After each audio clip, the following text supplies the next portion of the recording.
ስልጡን ባይ ፋራዎች እኒህ የዘመኑ ሰዎች ሰልጥነው ተራቀው ዝሙትን እያስፋፉ ቅምጥ ቢጤ ይዘው ከመጥፎ ጓደኛ ከሱስ እየዋሉ ጨዋዎችን ሁሉ ፋራ ነው ፋራ ናት ይላሉ።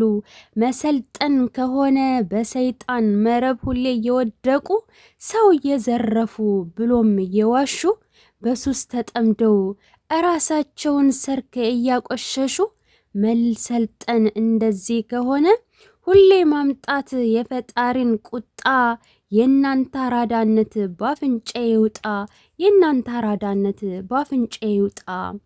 እምቢ በይ ሴትነትሽን አዋርደሽ ክብርን አትፈልጊ ዝሙትን እምቢ በይ ገላሽን አርክሰሽ ይወደኛል አትበይ።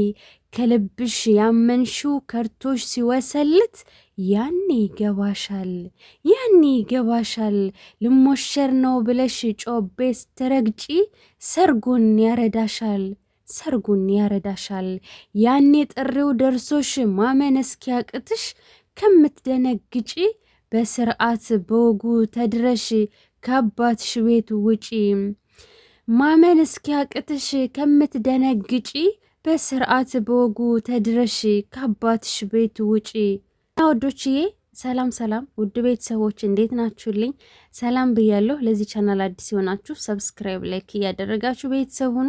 ከጎን የሆናችሁ የምታበረታቱኝ ፈጣሪ የማያልቀውን ሲሳይ ይስጣችሁ። የኔ ልበ ንጹዎች ሁሌም ከፍ በሉልኝ፣ በየሄዳችሁበት ተከበሩ። የፈጣሪ ጥበቃና ክትትል አይለያችሁ እላለሁኝ እና የሰው ልጅ ዝሙትን እምቢ ብሎ ራሱን ካከበረ ፈጣሪም ያከብረዋል እና በወግ በማድረግም ደግሞ ያገባል ማለት ነው። ስልጡን ባይ ፋራዎች ደግሞ እንደዚህ ለሚሉ ሰዎች እንግዲህ የተወሰነ ግጥም አቅርብ ያለሁኝ። ግጥሙ ከተመቻችሁ ኮመንት ላይ ላይክ፣ ሼር፣ ኮፒ ሊንክ እያደረጋችሁ ኮመንት ጻፉ። በተረፈ ወዳችኋለሁ። በቀጣይ ቪዲዮ እንገናኝ። ሰላም ቆዩልኝ።